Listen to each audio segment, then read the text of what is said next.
Iya, pemirsa, terima kasih Anda masih bergabung bersama kami dalam program Talk Today PJTV. Masih dengan tema peluang besar untuk petani kakao Kabupaten Bandung. Juga saya masih bersama anggota Komisi 2 DPRD Provinsi Jawa Barat, fraksi Partai Demokrat, Bapak Saiful Bahri, SHMAP. Tadi kita sudah banyak berbincang begitu ya, mengenai pertanian, perkebunan, utamanya juga mengenai peluang besar untuk petani kakao Kabupaten Bandung, juga di Komisi 2 DPRD Provinsi Jawa Barat ini membawahi bidangnya mungkin tadi seperti yang Kang Saiful juga sampaikan begitu ya, di pariwisata, ekonomi, kemudian juga perkebunan, pertanian yang ternyata menjadi dasar begitu Kang Saiful untuk bisa terus memajukan wilayah di Jawa Barat agar kakao ini kembali menjadi komoditi unggulan begitu ya, seperti zaman-zaman sebelumnya. Saya juga pernah sedikit membaca profil Kang Saiful begitu ya di media. Kang Saiful ini pernah menulis tentang desa wisata begitu Kang ya. Desa wisata juga mungkin salah satu yang dicanangkan oleh Gubernur Jawa Barat Kang Deddy Mulyadi begitu ya sekarang. Tapi sebelumnya Kang Saiful sudah menulis itu jauh sebelum Kang Deddy juga menyampaikan desa wisata. Ada sedikit tanggapan begitu Kang Saiful, bagaimana sebetulnya desa wisata ini harus terus dikembangkan? Cukup menarik ya, di mana ketika tingkat pengangguran tinggi ya, di mana tingkat urbanisasi, perpindahan masyarakat dari desa ke kota semakin gencar gitu ya, sehingga di kota ini menjadi jumlah penduduknya over capacity, akhirnya kriminal muncul, pengangguran meningkat. Nah, kan harus ada solusi bagaimana masyarakat itu tidak hijrah berbondong-bondong ke kota gitu. Betul. Makanya bahkan sekarang ada tagline begitu ya. Iya. Kabur aja dulu kan. Kabur aja dulu ya, ke luar negeri ya. Nah, dengan adanya permasalahan itu kan tentu harus ada solusi yang selama ini dipertajam oleh pemerintah. Di mana salah satu poin buat saya adalah ide tentang desa wisata. Dari desa wisata ini, bagaimana desa wisata antara kepala desa dan masyarakatnya ini harus bisa menangkap potensi baik itu seni, budaya, ya alam untuk bisa dikembangkan, menarik sebanyak-banyaknya tingkat kunjungan ke desa itu, dan masyarakat di desa itu bisa menikmati dan menyajikan apapun yang mereka punya untuk menjadi sumber penghasilan dari desa wisata. Betul. Ya. Contoh misalkan di Kabupaten Bandung ada desa wisata yang terbaik, Desa Alam Endah di Kecamatan Rajabali. Nah, di Alam Endah. Yang sempat viral itu ya Kang Saiful? Ya, di Desa Alam Endah ini ada dua ya, satu Desa Baros, Kecamatan Arjasari, satunya lagi adalah Desa Alam Endah di Kecamatan Rajabali. Nah, dua desa wisata ini mereka mampu menarik pengunjung dari luar datang ke desa tersebut untuk apa? Untuk menikmati objek wisata yang ada di situ, untuk menikmati mereka suasana pedesaan yang alami di situ, dengan masuk rumah-rumah penduduk yang dijadikan homestay, ya, dan tingkat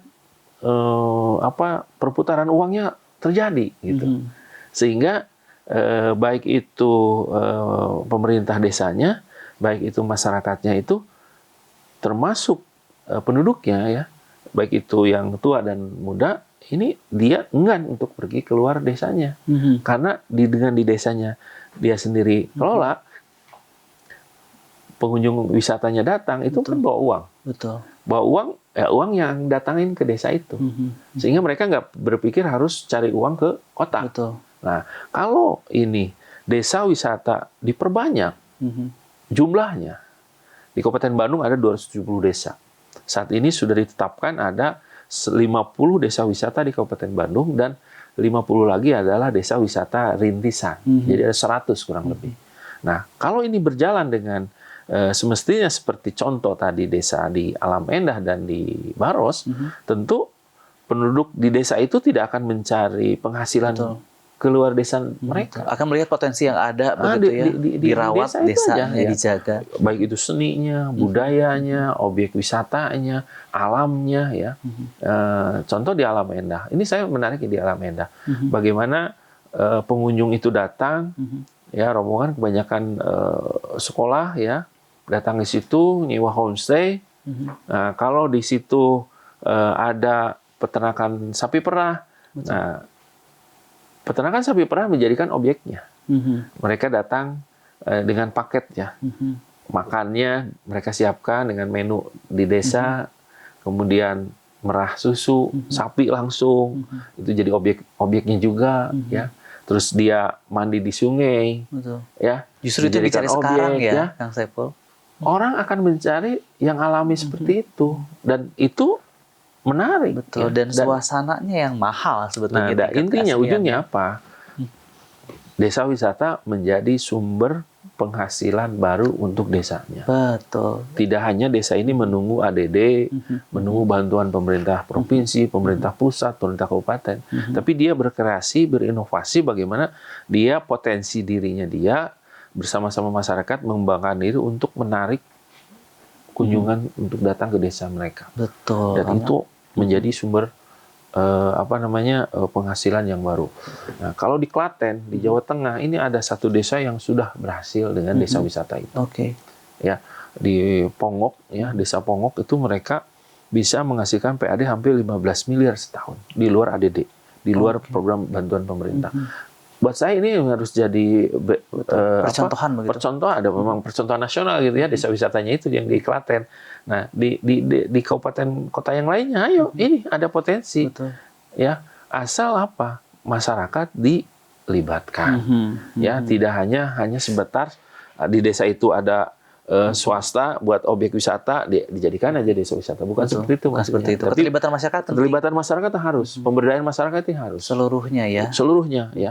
Karena kenapa? Ketika datang kunjungan, ya tidak hanya dia menikmati objek wisata, tapi dia menikmati homestay, rumah-rumah penduduk yang disiapkan, yang alami ya. Betul. Nah, kemudian dia akan kulinernya, makanannya.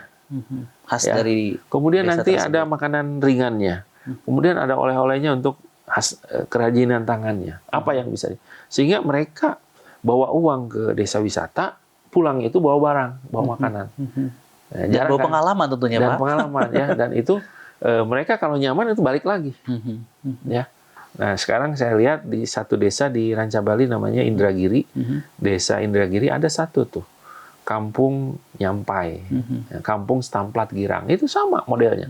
Bagaimana kita yang datang ke sana itu berkunjung, menikmati alam di sana, nginap di rumah penduduk, dan kita kan sewa. Nah, Betul. sewanya untuk masyarakat itu. Secara langsung, ya, bukan untuk hotel. Betul. Ya. Tapi langsung di homestay di rumah-rumah. Jadi putaran uang akan di desa itu. Gitu. Jadi Dirasakan langsung oleh masyarakat. masyarakat gitu ya. juga ya. Si ibu-ibu PKK-nya, si ibu-ibunya itu buat dapur umum. Untuk apa?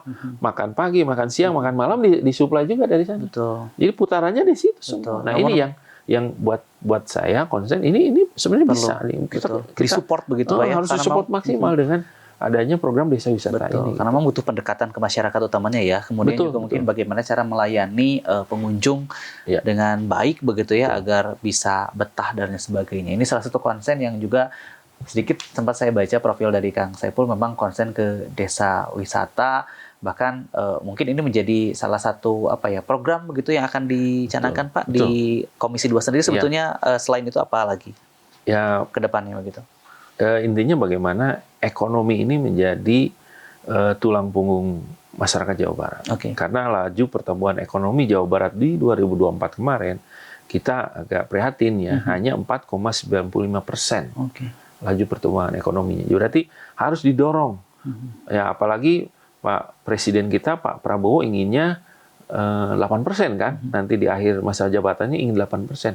Mengejar dari Jawa Barat 4,95% ke 8%, ini effortnya sungguh luar biasa. Harus ada terobosan, harus ada keberanian bagaimana mendorong sektor ekonomi ini. Nah, salah satunya adalah desa wisata. Oke. Kalau di Jawa Barat setiap kota kabupaten punya. Ya, minimal 20-30 desa wisata yang punya potensi yang bisa ngembangin diri.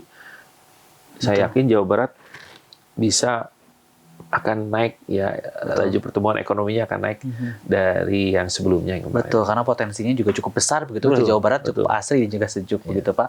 Kita sudah berada di penghujung acara, namun mungkin ada informasi penting Ya. di akhir acara yang ingin disampaikan kepada masyarakat Pak, khususnya mungkin untuk Dapil 2 di Kota Bandung atau Ya. umum untuk masyarakat Jawa Barat begitu Pak, kedepannya seperti Ya. apa? Baik.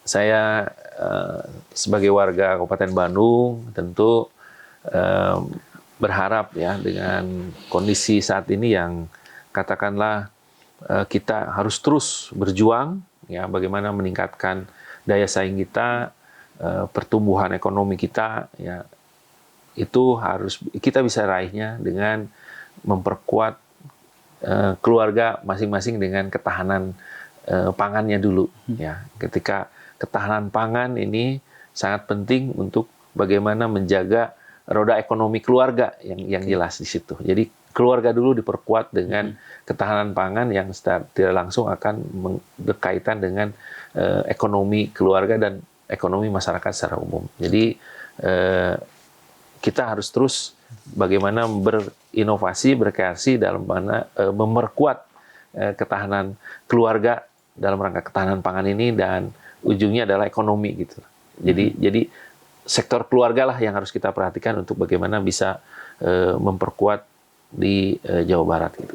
Baik, semoga memang program-program yang dicanangkan oleh Komisi 2 DPD Provinsi Jawa Barat ini sendiri bisa terlaksana begitu ya.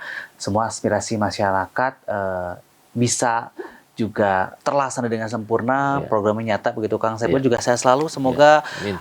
ini amanah besar bagi masyarakat Kabupaten Bandung Kang, Terima dipegang, dijaga, semoga terus konsisten juga ya untuk masyarakat. Amin. Pemirsa PJTV, demikian perbincangan saya dengan Kang Saiful Bahri. Kita masih dengan tema peluang besar untuk petani kakao Kabupaten Bandung. Namun tentunya untuk Anda pemirsa PJTV juga yang ingin bisa mempromosikan hal baik di PJTV, bisa langsung kontak ke line telepon di bawah ini, atau juga mungkin Anda bisa hadir ke studio PJTV. Untuk itu saya Genya Pamungkas bersama kerabat kerja yang bertugas hari ini pun pamit undur diri dari hadapan Anda. Mohon maaf apabila ada salah kata dan perbuatan. Terima kasih. Hatur nuhun. Wassalamualaikum warahmatullahi wabarakatuh.